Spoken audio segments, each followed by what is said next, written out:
Hi guys, welcome to Daisy's channel. Woo! We're here getting ready. Of course, it has to change. This is global. People have to understand. Don't you have snacks? You always have snacks. I didn't I have a chocolate. Where is it? Go to my room in the diaper bag. Just open the main zipper. Okay.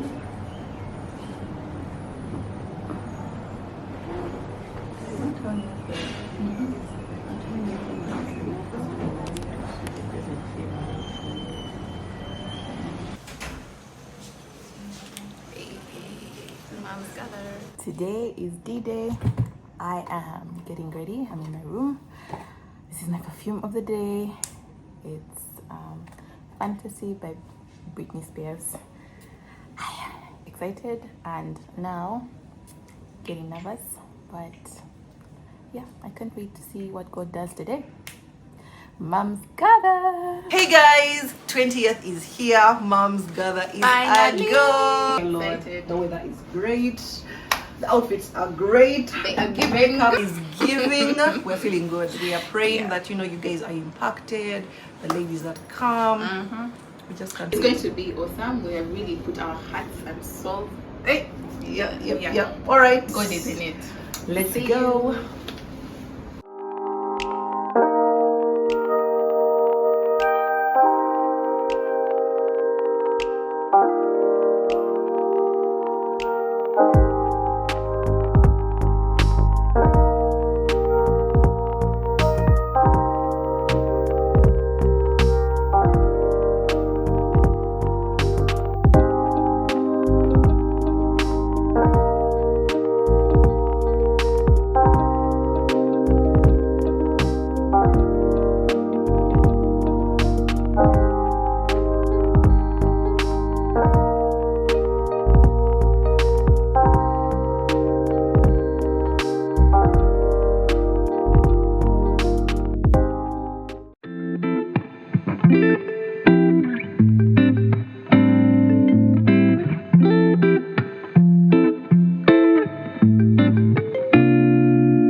There's no growth when you know everything that's going to happen. So it's important to understand the character of God so that you are strengthened, because He's the one that gives you the strength in this season.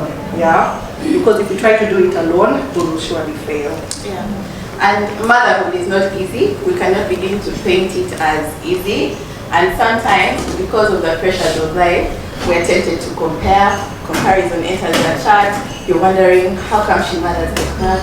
How can I also mother like her? How come she looks like that if she just had a baby? But you don't know the things that she has done in the background. Yeah. And now you're stressing yourself with the comparison. Yeah, exactly. Because I remember when I just quit my job last year, I was ready to take on content creation full time. I was like, I'm going to do this. I had plans. I was like, I'm going to partner with these brands.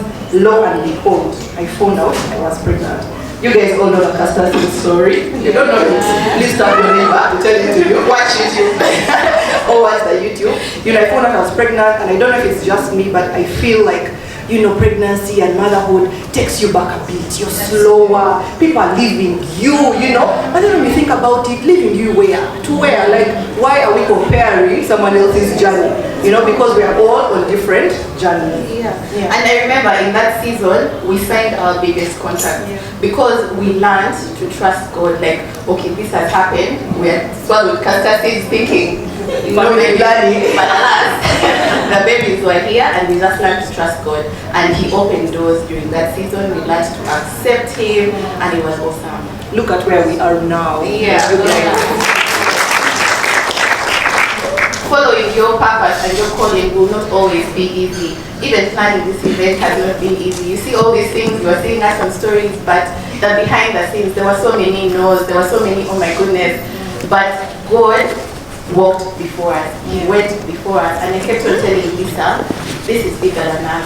We're not doing this for us. Yeah, and Daisy is always she has more faith when things are not, working out. She's like, no, it's going to work. It's going to work. So we set out to build a community of moms, and last year we were doing life together.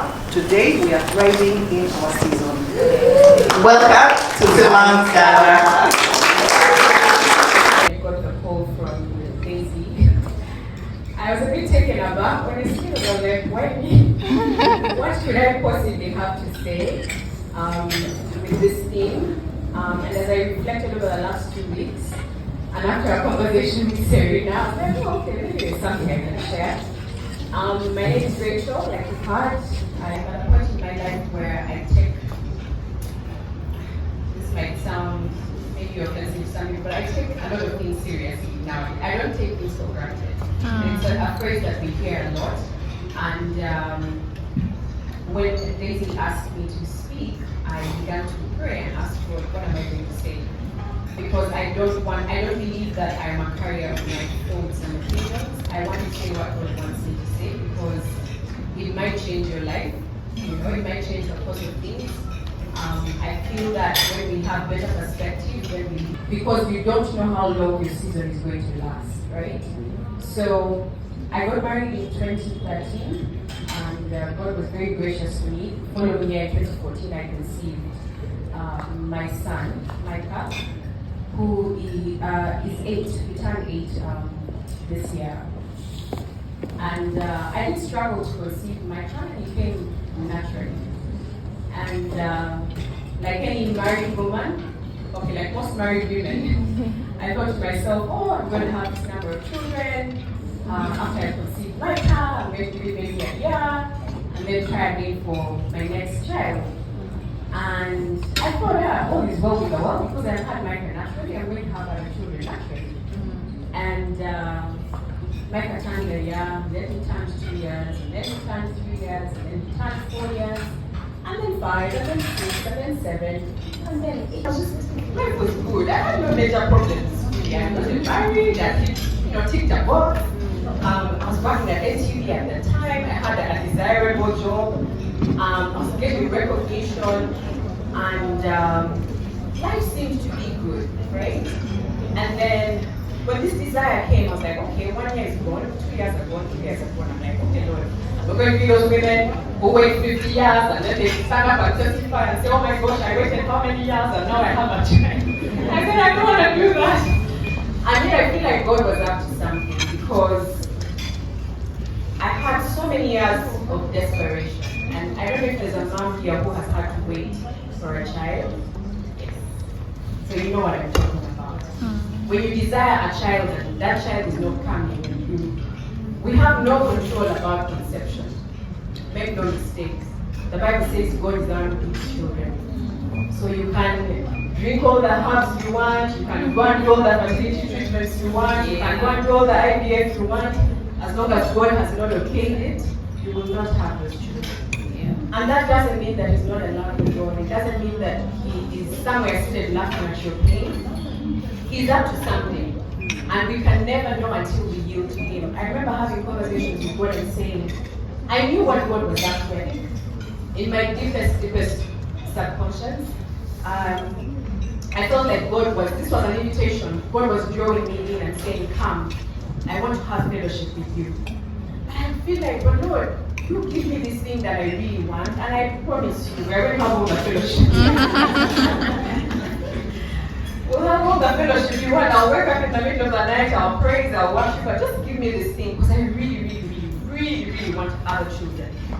And the more the years went by, the more the desperation grew, and every time my period showed up, I was like, my God hates me so much, he wants to embarrass me, he doesn't want me to have kids, he wants people to talk about me, and like I thought all the opposite things about God. And that season was tough.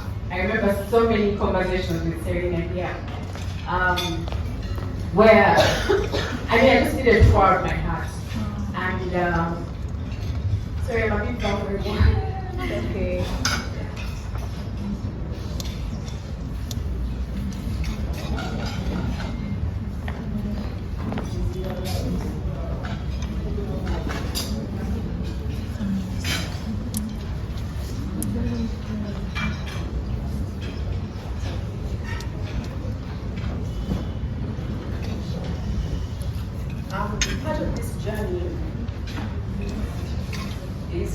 days and count bad days. I think I'm having one. But please bear with me. It's okay. So I don't want to dwell too much on the years of desperation, because to be honest, those years are gone. I know I'm having a moment right now, but I want to speak to where I said, okay, Lord, let me hear what you have to say, which was 2020. This particular season in my life had taken a toll on my marriage. We were not getting along, we were bickering, we were fighting, and it just seemed to be like we were on different pages where children were concerned. My husband really was the voice of God, but I didn't want to hear what he had to say because I wanted children. He kept telling me, we are people of faith, you know, God gave us my kind, God gave us children, you know. And at the end of 2019, I think, we got into a really heated argument with my husband. And I think at that point, I reached the end of myself. I don't know if anyone has ever experienced that. It doesn't matter if it's waiting for a child or loss or grief. I reached the end of myself and I said, Lord, I'm tired. Whatever this is, I need you to fix it. So what is it that you want me to do? And I remember what I would like to call my reawakening. Remember I told you I grew up in a Christian home. Yeah. But this was like me receiving salvation all over again. Like me saying, God, you are what I want. You know, I want a child, I want children. But ultimately I want a relationship with you. And I went back to the basics. Reading my Bible, the stuff that we sing about and we tell you about, reading my Bible, praying and plugging into spaces where, you know, there's all manner of fellowship and, you know, just strengthening myself spiritually. And the Lord began to speak to me and to work with me. I'd never had a dream about having other children. People used to have dreams and they're like, oh, I dreamt about you were pregnant. Be like, yeah, that's pregnancy. It just looks very fun. And so God began to talk to me about children. You know, and reminding me that I'm the one who gives you children. I am the giver of children. The Bible says that children are rewarded from the Lord. And so for me, from 2020 up until now, the very first miracle God did for me was to heal desperation. I don't know if you guys understand what despair is. God healed me from desperation. You know that? When you wake up in the morning and you have no sense of purpose, no sense of direction, it's like, other people are having children, like so what's wrong with me, you know? And the Lord healed me. The Lord healed me. And I just want to say that this season, well, starting from even when I realized the conception is not coming as quickly as I hoped it would, up until now, there's been a lot of thriving, but it has been behind the scenes, in the secret place. Yeah. And I feel like God has used this season to draw me to Himself, has allowed me to find my worth, has allowed me to grow in character. There's a lot of things I see today that cause me to want to pray more, cause me to want to learn to walk with Him more. I'm more empathetic even to people, and I'm able to celebrate with other people, other moms that are having children, or other moms that seem to be thriving. Someone was reminding me today that there's a scripture in the Bible that says, if you compare yourself to other people, you're not wise. Yeah. The Bible says we are not wise when we compare ourselves to other people, and it comes so naturally. Yeah. You know, it's like, oh my gosh, that person is thriving. They've had one child, 2 children, 3 children, or even the 4th. And I still have, or I don't have any at all. And the Bible says that you are not wise when you compare yourself to other people. And so I just want to encourage someone here today that your season of thriving might not look the way you hoped it would. It doesn't mean you're not thriving. And if you are still in a pit, and by a pit I mean all you see is gloom and darkness, and oh my gosh, other people are progressing and I'm not. it is very possible to thrive, to develop a strength in your spirit and your inner man. People sometimes go up to me and say, oh, you're so strong. I'm like, you have no idea. Yeah. I am anything but strong. And yet, when I reflect on what they're trying to say, I see that they mean that you have a grace that is not normal. No? But you can't partake of that grace if you don't plug in. That's why I encourage you to plug in, whatever that means like for you. If it means finding someone that can hold your hand, a friend that you can talk to. If it means returning to your first love, who is Christ, I don't know if everyone here speaks the language that I speak. Guessing game. This is the Microteam Otyo. So you pick one card. There are yellow cards, green and purple, depending on the level of difficulty. So you pick a card. Each card has about 7 words, and you try and get your table to guess. So let me try this one. As an example, you don't say the word that's in the card, but you try and describe it to us. She was a queen. She became queen after the other queen was just away. When someone backbites you, what's that called? They are good. And the act of that is these things on the drums, then they're the metallic ones. Yes. That's English word. Wow. The disciple who denied Jesus. The whole name. There is a person who goes on the pulpit and presents the sermon. But there is a movie of If You're Not in Town, You're In. Someone mentioned it here. Someone mentioned it here. Street preaching.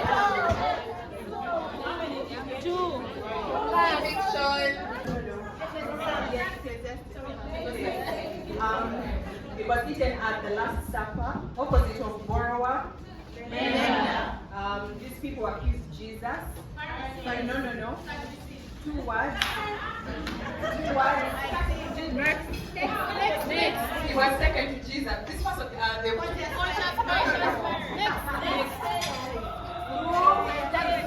One, 0.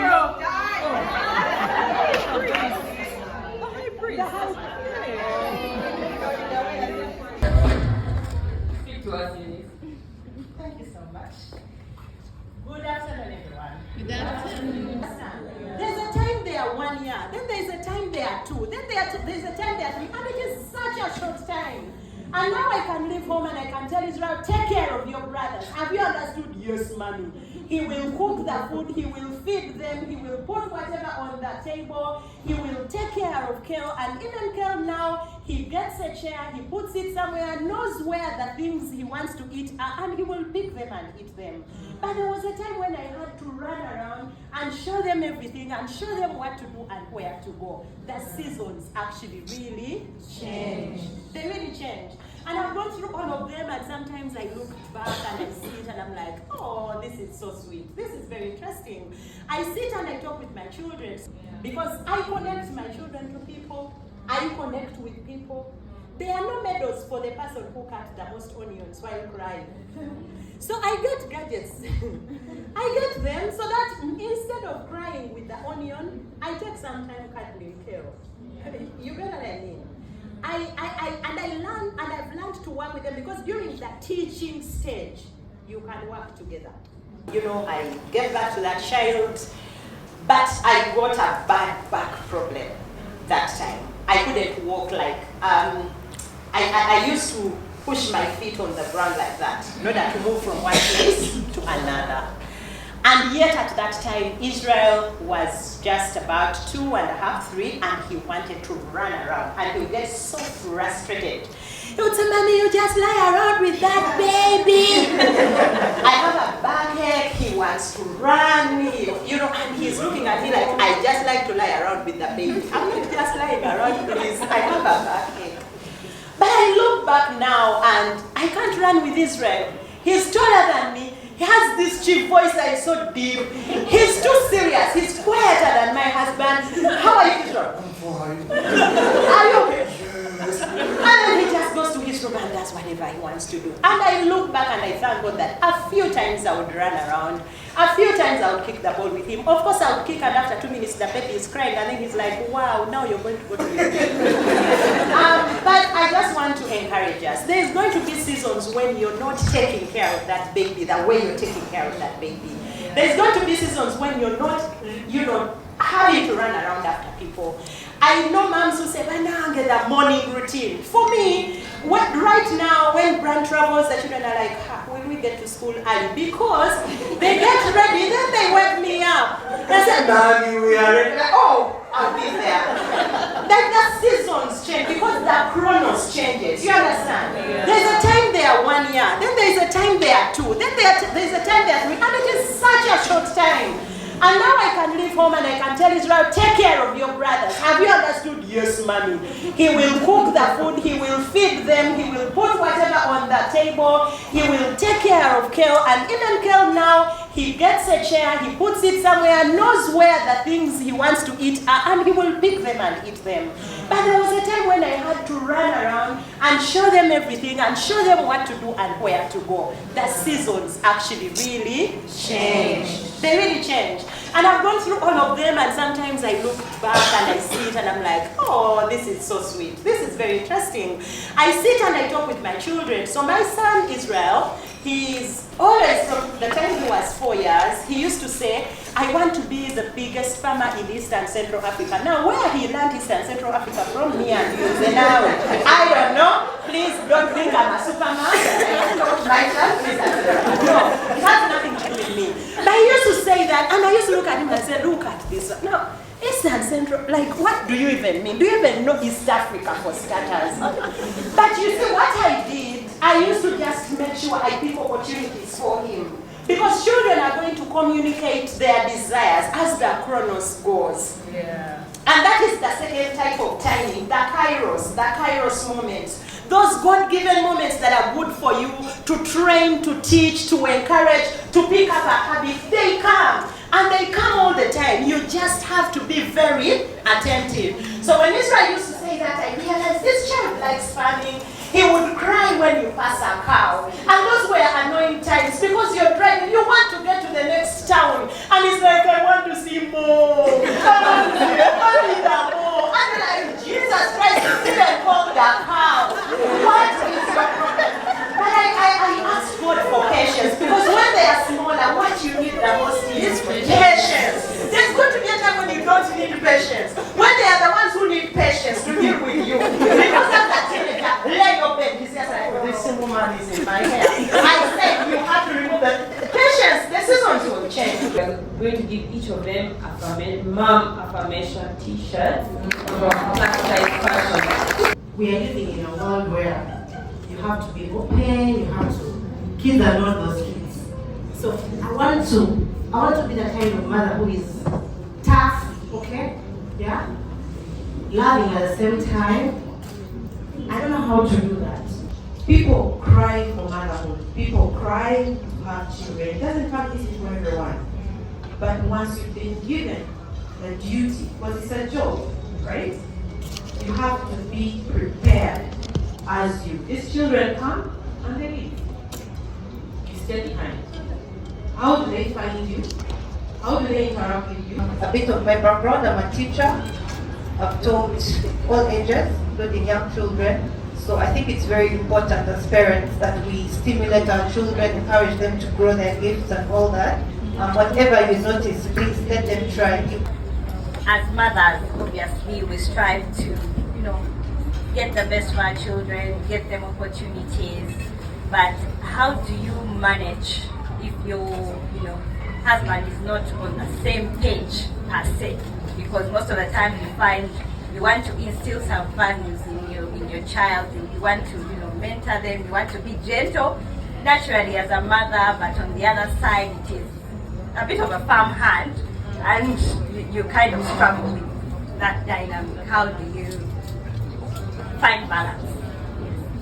So mother, your husband will come on board. Before they come on board, you can decide to cry that they are not on board, or you can decide to go to the throne room with the one who is on board. And he that promises is faithful.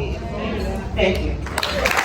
The Word of God is able to give you hope that no human being can. And so start from somewhere. There are days when I don't want to believe the Word of God. You know, when I was sharing here, I had a moment. And the reason I had a moment is this weekend has been in a very vulnerable state concerning this particular issue. And so when I was sharing, I think for me it was really raw. And I was in that place where I'm like, okay, this thing seems to be taking longer than I thought it would. And you're going to have days like that. But my question to you would be, get into a space where you begin actively reading the Word of God. There is no, one of the things that's so difficult about this journey is there are no shortcuts.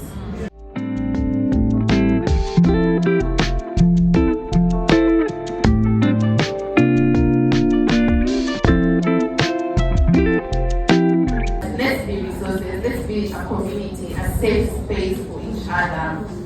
Beyond even the 100, let this be a ripple effect. The ones who are not able to come, the ones who couldn't afford it, are they going to benefit from you? Number one is you can share on your Instagram stories, you can share on your WhatsApp what your takeaway was today. Let it be a ripple effect. Someone learned something from you, screenshots and shares, someone else learns, let it be continuous.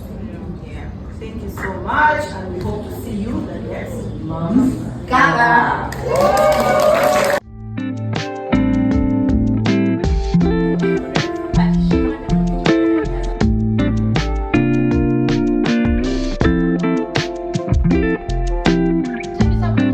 What can I bring to save you? I want to say